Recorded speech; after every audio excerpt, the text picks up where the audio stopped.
Hello everyone, Shri भगवान दास तोदी महाविद्यालय के यूट्यूब प्लेटफॉर्म पर आप सभी का स्वागत है। आज की जो कक्षा है अपनी, उस कक्षा में हम स्टडी करने जा रहे हैं यूनियो के रिप्रोडक्टिव सिस्टम के बारे में, जो कि इस एनिमल का अंतिम चैप्टर है।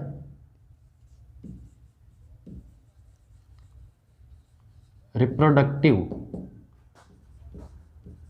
System of Unio.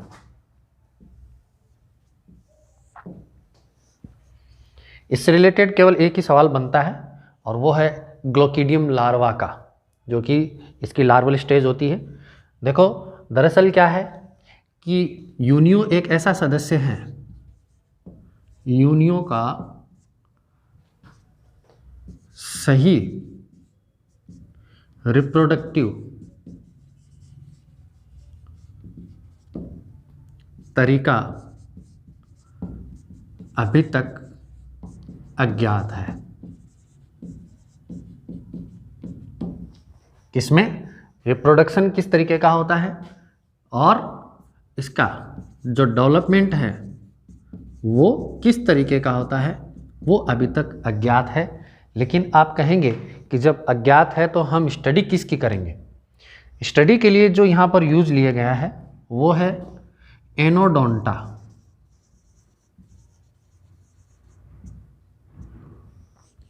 एनोडोंटा क्या है? एनोडोंटा एक फ्रेश वाटर स्मॉल मसल है, सीपी है, छोटे आकार की सीपी है, जो कि ये भी किसकी सदस्य है? बाइवाल्विया की सदस्य है। तो इस बाइवाल्विया के सदस्य एनोडोंटा के समकक्ष इसको माना जाता है कि इसके अंदर जिस प्रकार का डेवलपमेंट का प्रोसीजर होता है उसी प्रकार का डेवलपमेंट का प्रोसीजर यूनियो के अंदर देखने को मिलता है। अब हम देखते हैं कि यूनियो के अंदर किस तरीके से रिप्रोडक्शन का प्रोसीजर है वो संपन्न होता है। सबसे पहली बात तो ये है कि यहाँ पर इस जंतु के अंदर संयोगवश ही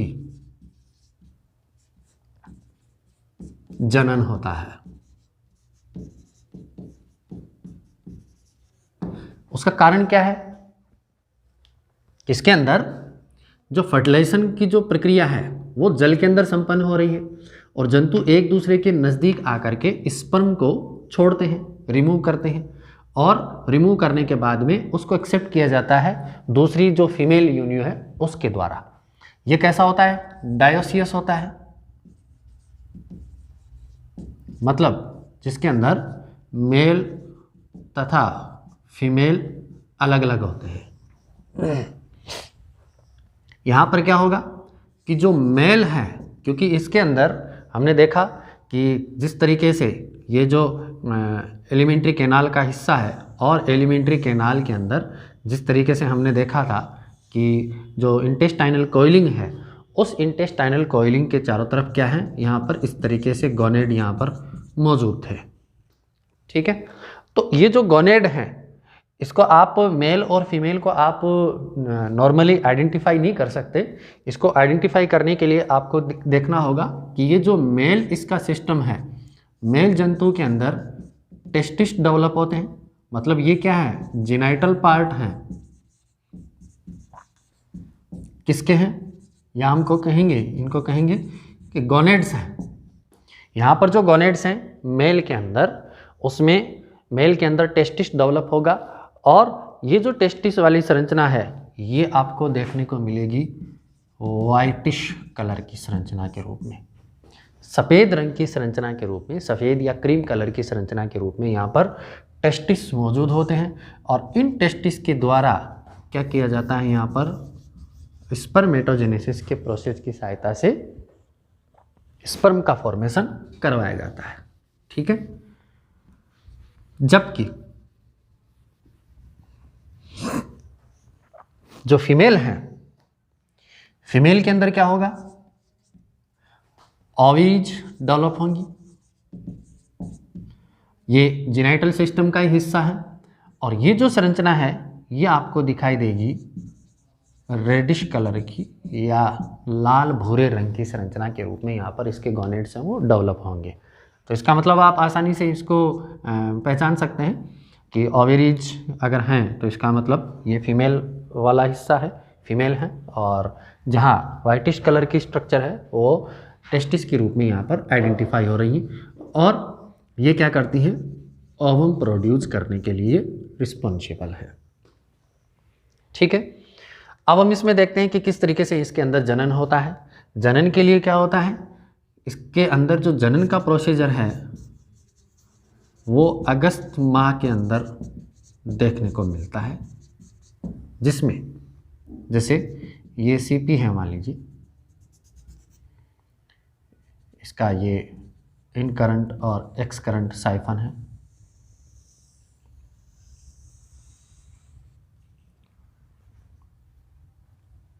और ये मेल है जिसके अंदर टेस्टिस की सहायता से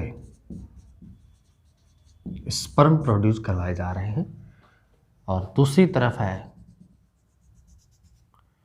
मेल जिसके अंदर ये इन करंट और एक्स करंट साइफन है, ये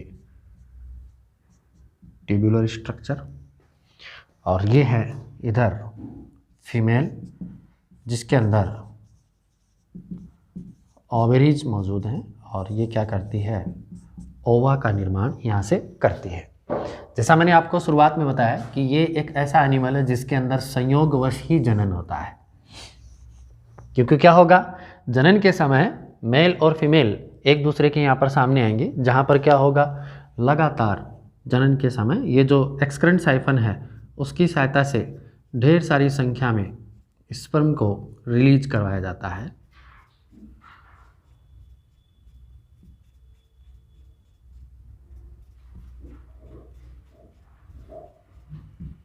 और ये जो स्पर्म हैं अगर इस फीमेल एनिमल के द्वारा अगर एक्सेप्ट कर लिए जाते हैं तब तो निषेचन संभव है, अदरवाइज इनमें क्या है कि ये जो स्पर्म का इनका लाइफ स्पान है वो बहुत कम होने के कारण इनमें क्या है, ये स्पर्म यहीं पर डेड हो जाते हैं।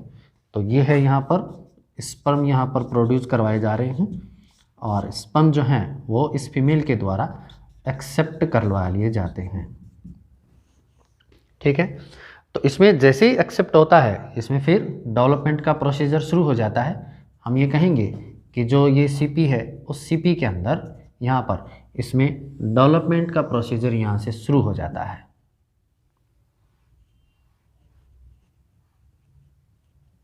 और वो डेवलपमेंट का प्रोसीजर कैसे होगा कि सबसे पहले तो फर्टिलाइजेशन होगा, और फर्टिलाइजेशन कैसा होता है, यहाँ पर इस जंतु के अंदर ही होता है, इसलिए हम ये कहेंगे कि इस जंतु के अंदर इंटरनल फर्टिलाइजेशन होता है। ठीक है, और इंटरनल जब फर्टिलाइजेशन होगा तो फर्टिलाइजेशन के बाद में क्लीवेज का प्रोसेस शुरू होगा। क्लीवेज के प्रोसीजर के बाद में यहाँ पर ब्लास्टुला बनेगा।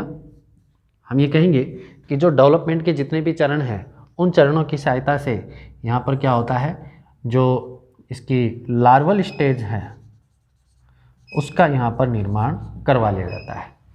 और जिस वक्त जब ये फर्टिलाइज्ड हो जाती हैं तो यहाँ पर फीमेल के अंदर हम देखेंगे कि ये जो यहाँ पर एक ब्रॉड स्ट्रक्चर डेवलप हो जाती है, इसके इंटेस्टाइनल कैविटी के नीचे की तरफ जो गोनेड्स हैं वहाँ पर एक ब्रॉड स्ट्रक्चर डेवलप हो जाती है,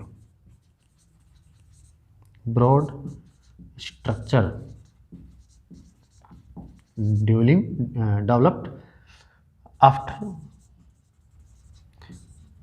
फर्टिलाइजेशन टेक प्लेस।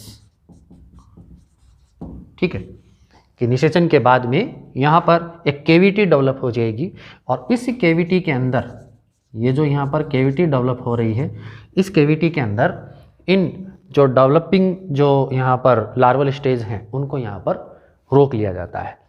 अब होगा क्या कि ये जंतु यहाँ से इन स्टेज को जो कि लार्वल स्टेज हैं इनको यहाँ से मुक्त कर देगा, और मुक्त करने के बाद में ये जो जंतु हैं ये डिपेंड हो जाते हैं दूसरे जंतुओं पर, और वो दूसरे रूप में जो जंतु हैं यहाँ पर वो मौजूद है मछली। ठीक है, ये क्या करेंगे कि एक तो पोषक तलाश करेंगे, ये कि भी होस्ट का तलाश करेंगे। जो इसके ग्लोकीडियम लार्वा हैं वो होस्ट की तलाश करेंगे, और होस्ट की तलाश करने का कारण एक ये और रहता है क्योंकि इन जंतुओं के पास फीडिंग के लिए कोई मैकेनिज्म नहीं पाई जाती, और ये केवल अपने कवच को खोलने और बंद करने तक ही सीमित रह जाते हैं। और देखा यह भी गया है कि फर्टिलाइजेशन होने के बाद जैसे ब्रॉड कैविटी डेवलप हो जाती है और इनके अंदर डेवलपमेंट का प्रोसीजर शुरू हो जाता है, तो डेवलपमेंट के बाद में जब इनके ग्लोकीडियम लार्वा को बाहर निकाल दिया जाता है तो इनमें से ढेर सारे लार्वा तो मर जाते हैं। रीज़न क्या है कि एक उचित पोषक इनको नहीं मिलता, उचित होस्ट नहीं मिलने के कारण क्या है कि बहुत से लार्वा जो हैं उनकी डेथ हो जाती है, वो मर जाते हैं। लेकिन जैसे यहाँ से क्या होगा कि ये जो हैं इनके लार्वा जब यहाँ से निकलेंगे कि इसके जो लार्वल स्टेज हैं वो इस तरीके की आपको दिखाई देगी।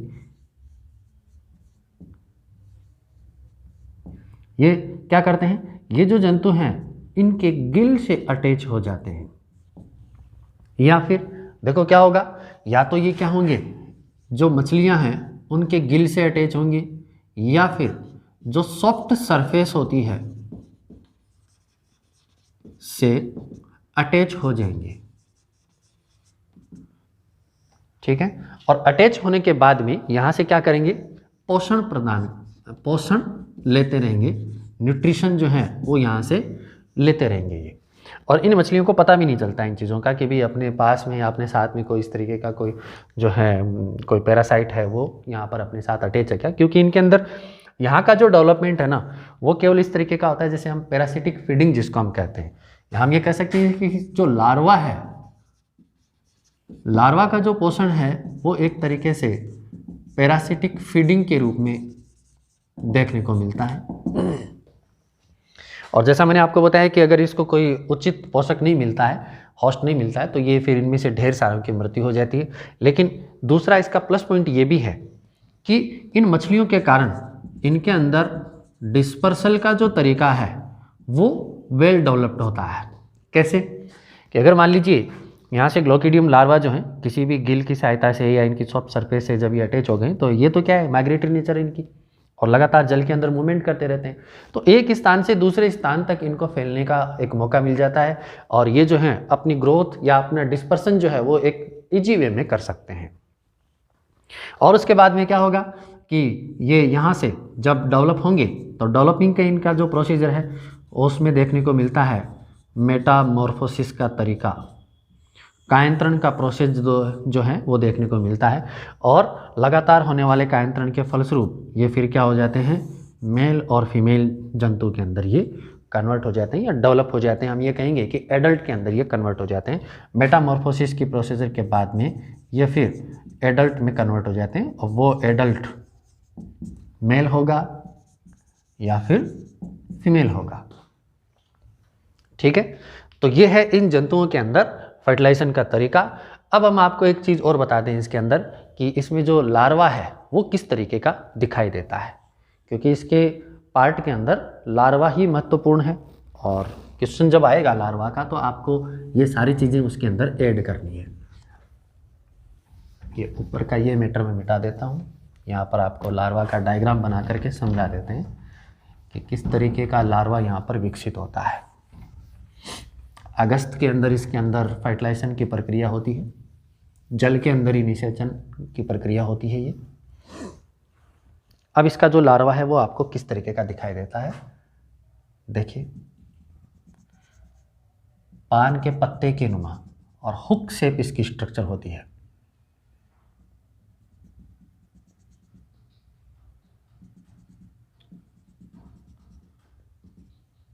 इस तरीके की स्ट्रक्चर है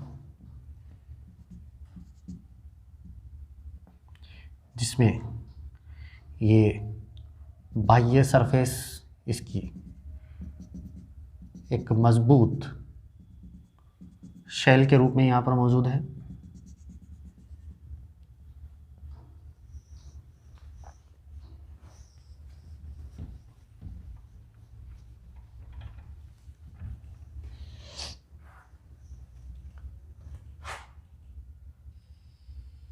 ये है इसका आउटर शेल,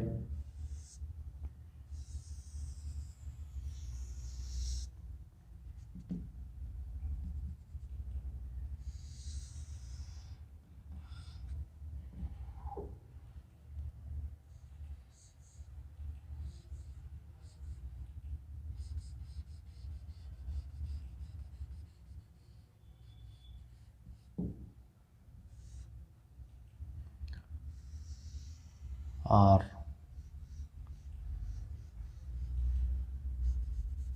अंदर की तरफ इसमें मौजूद है ये मेंटल वाला क्षेत्र,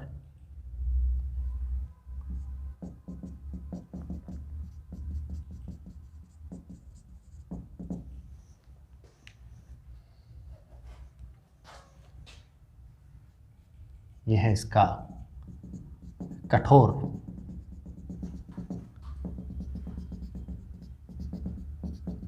शेल, आउटर शेल इसका मजबूत कवच, और यह है इसमें मेंटल वाला क्षेत्र।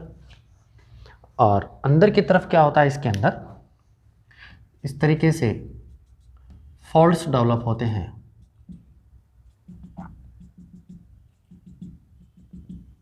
जिनको हम सेंसरी ब्रिस्टल्स के नाम से जानते हैं। इन्हीं सेंसरी ब्रिस्टल्स की सहायता से यह किसी भी होस्ट की त्वचा से उसको आइडेंटिफाई कर लेता है, या फिर उसको ये मजबूती से पकड़ने के लिए रिस्पॉन्सिबल है।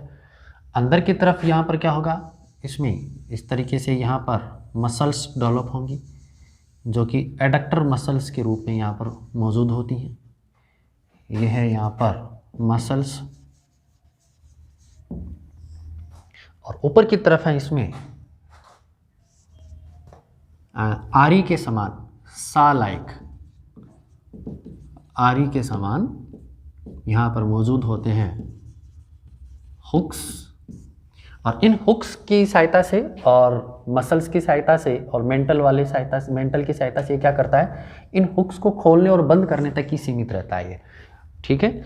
और इस जंतु के अंदर जो अंदर की तरफ मौजूद है एक और संरचना, जो कि पेशीय और फिलामेंटल स्ट्रक्चर के रूप में यहाँ पर मौजूद है, और ये जो स्ट्रक्चर है वो इस तरीके की है, और इसको हम कहते हैं बाइसस।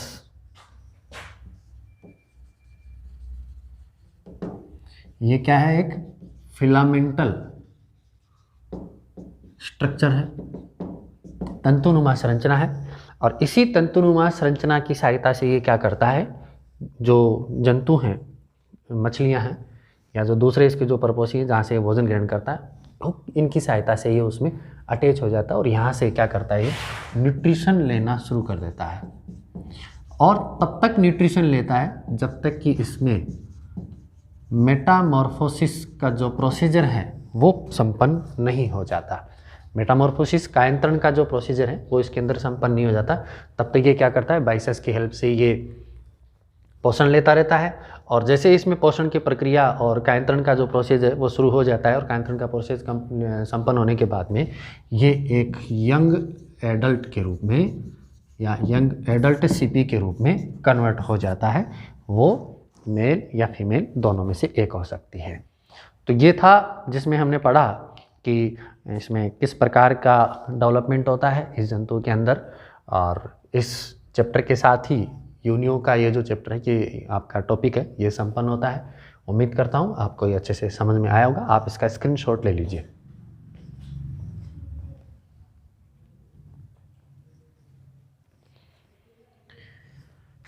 इसमें महत्वपूर्ण यही है कि भी एक तो इसका डिस्पर्सल मूवमेंट जो कि इसके लिए सहायक है, डिस्पर्सल मूवमेंट जो है वो इन मछलियों के द्वारा ही इसमें संपन्न हो रहा है, और दूसरा मेटामॉर्फोसिस के दौरान जो हम देख रहे हैं इसमें अलग अलग रूपों में इसका जब एडल्ट के रूप में ये कन्वर्ट होता है तो वो उसमें डेवलपमेंट का प्रोसीजर। और ये बात ध्यान रखना ज़रूरी है कि जो हमने पढ़ा है इसमें यूनियो का जो सिस्टम, वो इस यूनियो का न होकर के किसका है, एनोडोंटा का है, जो स्मॉल टाइप की एक फ्रेश वाटर मसेल या फ्रेश वाटर सीपी है। उम्मीद करता हूँ समझ में आया होगा। तब तक के लिए धन्यवाद।